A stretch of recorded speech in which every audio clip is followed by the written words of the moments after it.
but at least we'll go from here.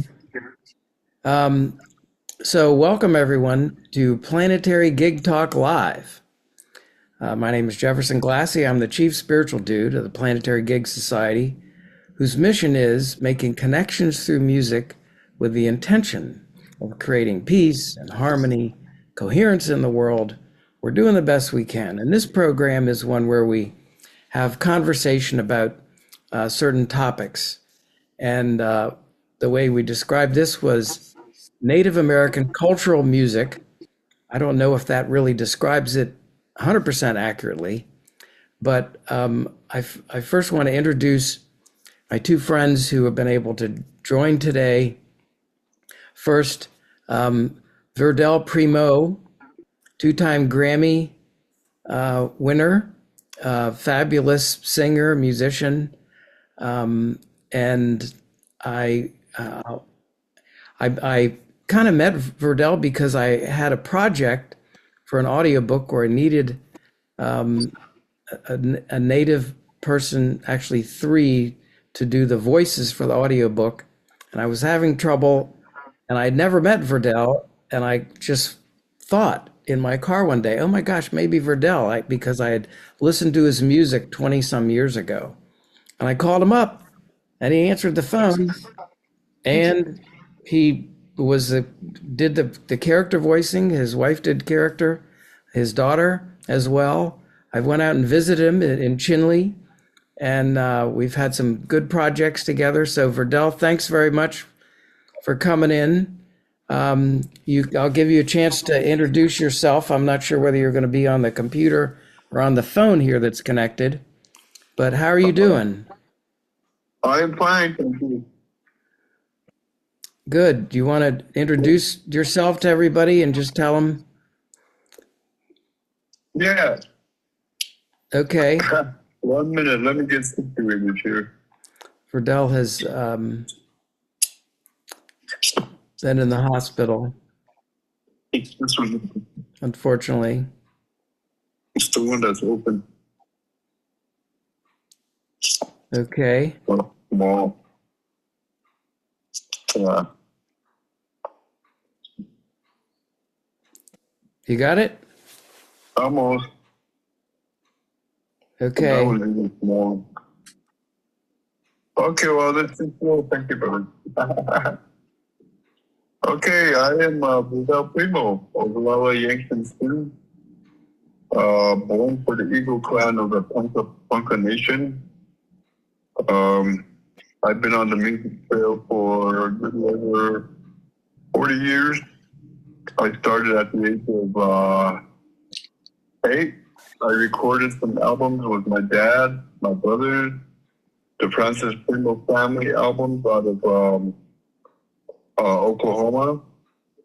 The label is Indian Records, and they're from Perry, Oklahoma. We released, I believe, 4 albums, and I released 13 albums with Johnny Mike, my younger brother. We had the chance to be representing the Native people, the people in general. Our music is featured in motion pictures, Kings, Doughboy, Any Given Sunday with Al Pacino. So, yeah, quite the honor to be here. Thanks for having me. Yeah, well, thank you very much. I also wanted to introduce Theresa Bear Fox. I will let you give your introduction, but I met you because a friend of mine, Sandro Shankara, who I met in India, and we went to visit some tribes in the Amazon, and he wanted to come to the U.S., and he said he had always felt an affinity for Mohawk Nation. And so I looked around, and when you ask musicians, they will generally help you find what you're looking for. And so we were able to come up and visit with Sandro to Theresa Bear Fox in the Asquanase Mohawk Nation. So thank you, Bear Fox, for joining us. Mhm. Thank you for inviting me. Good to Um, be here. do you want to give your introduction as well? Because I remember when we talked last time, I think I cut you off as you started to give your introduction of your who you were. Oh, my Mohawk name is Gangyokokta, which means at the back of a crowd of people or at the end of a long line of people. I'm Mohawk or Ganyakihaga. I am Wolf Clan, Wagata Huni, and I'm from Akwesasne, which means land where the partridge drums. I have 5 kids. Well, they're all grown now, but I have a girl and then I have 4 boys. I have 14 grandchildren. I always loved to sing ever since I was young. And I started songwriting around, I believe it was like around 1989. I started songwriting and because I have a women's group called Gundi Wanahawi and we needed some sounds to share with the Haudenosaunee, some women's dance songs. So I began writing some songs that our women's group could sing. And then in 2001, I started to write not only in Mohawk, but also in English. A lot of sounds started coming to me. So ever since then, I've been making albums. I have like about 8 albums now. Wow. Hmm. Well, you're a beautiful singer. I also saw you sing at the Native American Museum in Washington, D.C. last year. That was very special. Yeah, that was fun. I love to travel, and when they ask us to go somewhere to sing, it's really like an honor to be able to be asked like that. Yeah. Thank you. And I will say that I met Izzy Shenandoah, who was supposed to be on the panel at the Sanctuary Summit in Summertown, Tennessee last year, or the year before. Mm, And he mentioned he was Haudenosaunee, and so I went up to him and I started talking with him. And I saw him last night at a program here in Bethesda, Maryland. Porangi, I think is how you say the name. But through scheduling problems, he wasn't able to make it, and it would have been nice to have a young voice. But let me just say, there's a lot I don't know. I mean, I only know this much about indigenous or native music, but I'm very, very curious about it because, the native peoples, the indigenous peoples, North America, they brought up the human race. I mean, it's so many special things. I come to this a little bit late in my life, as many other maybe folks like me. I read Braiding Sweetgrass by Robin Wall Kimmerer, who is on Onondaga, I believe, and it really opened my mind to a lot of things. And but what I'm curious about, I mean, I think people know about native songs with flutes and drums and things like that, but don't probably understand how important it was for you, for your people growing up, going way back. I mean, I'd love to be able to sit down 1,000 years ago with your ancestors and hear what they were singing and doing and what it meant to them at the time, being so in nature.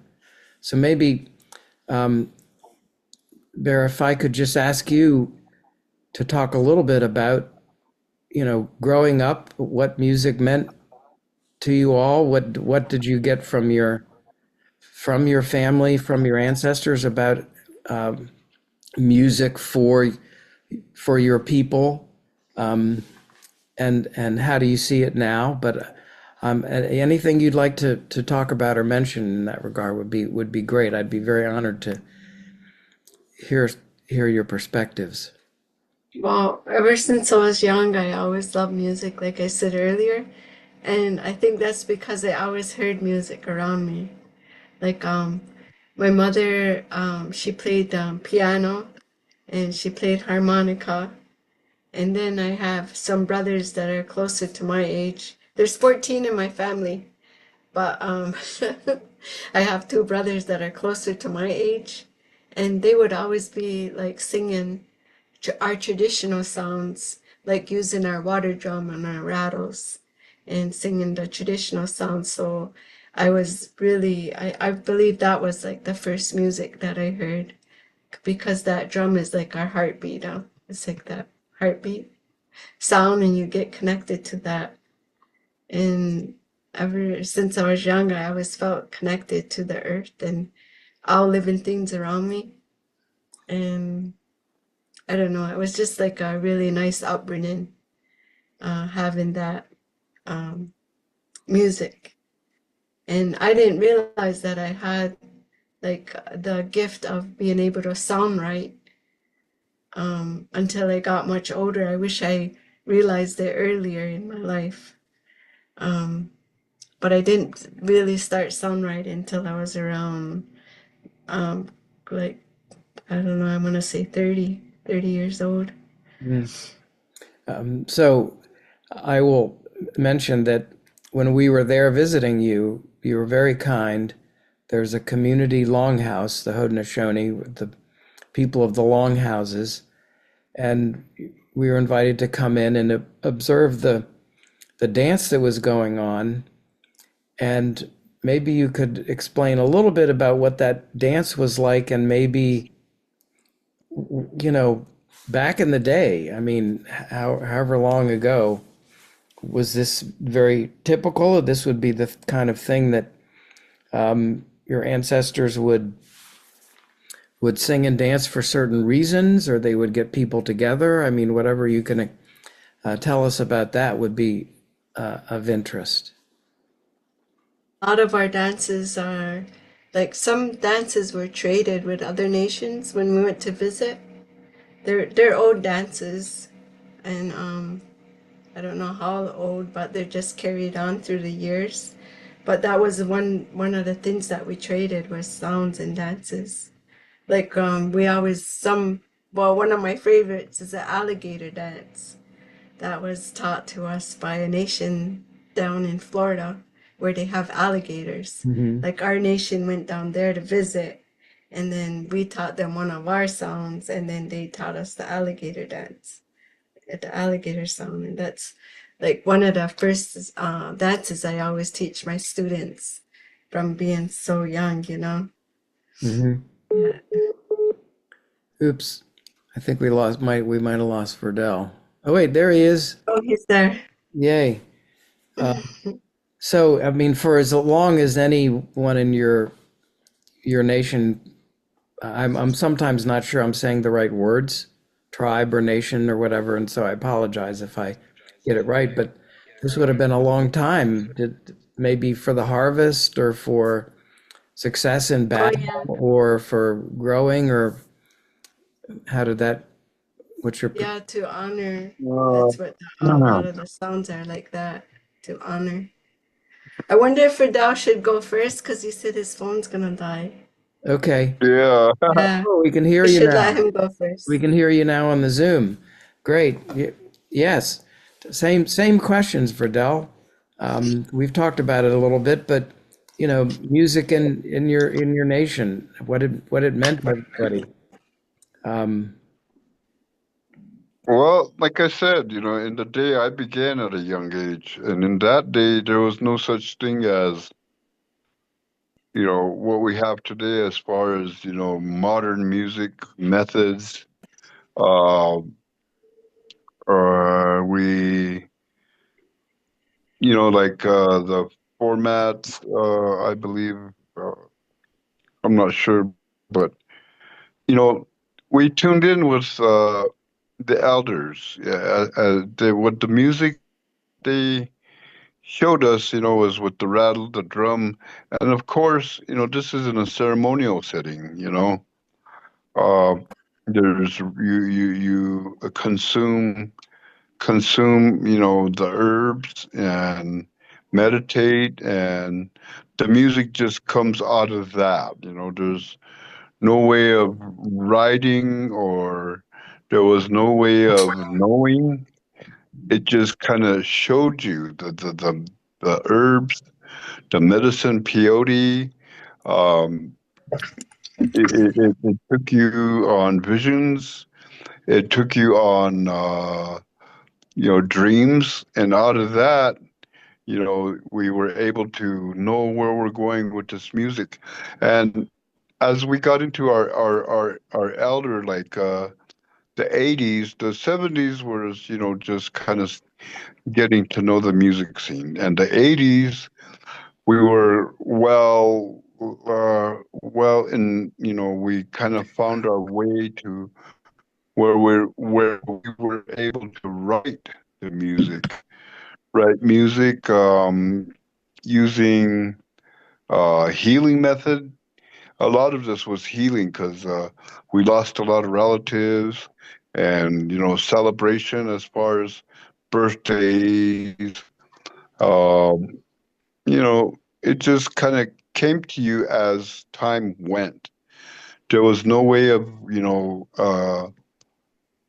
knowing what what methods or what settings, till later on in the 90s, we were able to use modern musical enhancement, if you will. We've entered the studio several times, and at the time when we were first settling into the setting, it was analog. A lot of the music that we did went in as analog, and it came out digital. But today, everything is all digital, and a lot of the labels that existed no longer exist anymore. Canyon Records, Cool Runnings, they're all gone. They don't exist no more. Everything is, you know, where it's at. There's no more cassette tapes. There's no more 8-track. There's no more CDs. Everything is online, live streaming, downloading. So it kind of falls into the hands of the younger people. A lot of younger producers, agents, and they add to it what they perceive, what they think sound good. Yeah.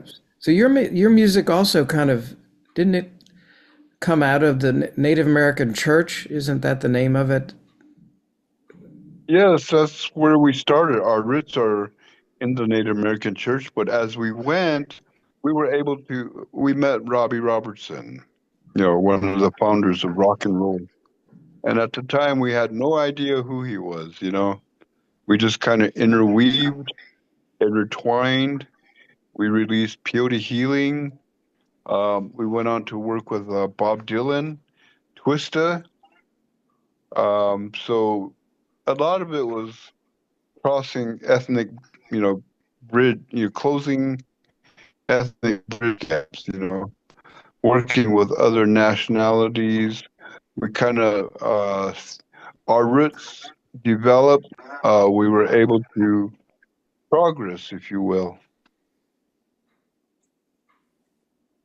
Yeah, well, it's wonderful music. I mean, it had an impact on me. I used to play it and, remembered your name to contact you not that long ago. Uh, and you're, Yeah, go ahead. it was quite the honor, working with these gentlemen and finding out where we were going as far as, reaching out, reaching the public. And then beyond that too, going beyond, we were able to share with our younger people and, uh, create a more secure, fun, a lot of it is music is fun. Yeah. Um, so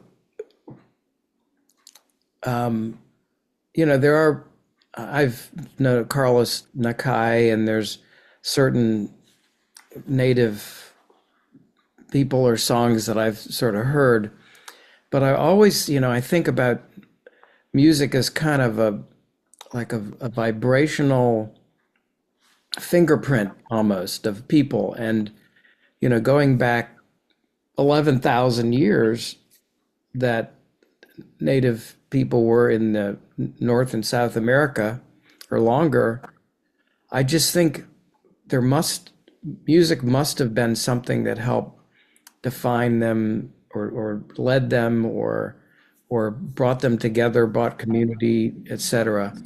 But we just Hmm. don't hear too much about it, how powerful it must have been. I mean, I've got this picture from, I can't even remember where that was. It might have been when we were down with you, Verdell, but I think it was another time, maybe in Nevada. I mean, just think how long ago, Hmm. you know, your people have were living here way before, the colonizers. My background is European, Scottish, Irish, um, and I just think it's important to know, while we're focused on a lot of different things, to understand the power of uh, music and what it meant for you all and you know, Oh, your back. Any thoughts on yeah. either one of you can jump in. Teresa, did you have thoughts on that about?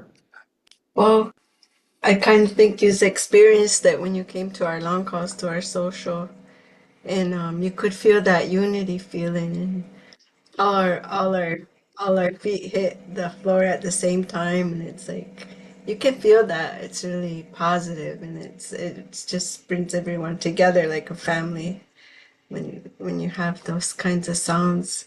Those are called social sounds. That's what it's meant for, to bring the people together, like have a good time, sing and dance together. Yeah. Yeah, But there are some ceremonies too that are just for our, like, we wouldn't show anybody. It's just for a certain um, for our community. yeah, um, Yeah, yeah.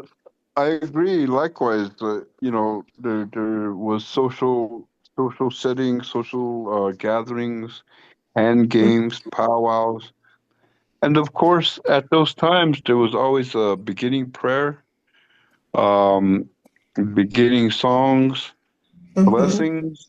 Burning Yeah. of cedar, smudging, and not just the singers or dancers, but everybody. It had a profound effect where one mind. The people were of one mind.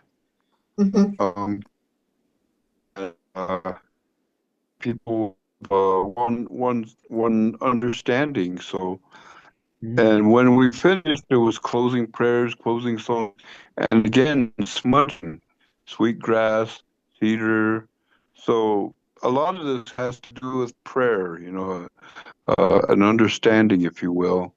You just don't, um, write the music and just it goes where it needs to go. A lot of this music ended up in penitentiaries. They used it in counseling settings, hmm, hospitals, rehabilitation. We found out that a lot of birthdays, orphan children in orphanages, places. So it kind of grew this seed that was planted back in the day. And I sit back nowadays and I see where we went and what's been done, and most of our work is done, and I think that I'm kind of pretty well satisfied. hmm. Well, what you just said about one mind, um, Vera, I know uh, the Thanksgiving address, the words that come before all else. I learned that through the Braiding Sweetgrass book, and I think it's one of the more profound sort of prayers I've ever experienced, just this gratitude prayer. But what they say on Uh-huh. every little part is, now our minds are one, Mm-hmm. and that seems to be a pretty profound perspective on music. I mean, because you don't go out to a show and everybody's dancing, you think now our minds are one. But if music is something that really can bring people together, you know, Mm-hmm. maybe difficult situations or whatever, that maybe that's Mm-hmm. one of the maybe the secrets that we can know about Native music, that it had that sort of intention or purpose. Does that make sense? I mean, I'm just kind Yeah, I think that makes sense. Yeah.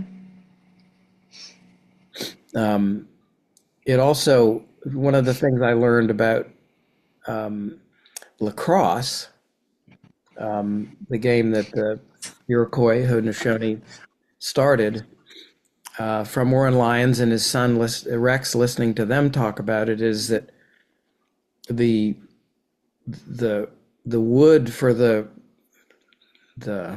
whatever the Lacrosse stick. lacrosse stick.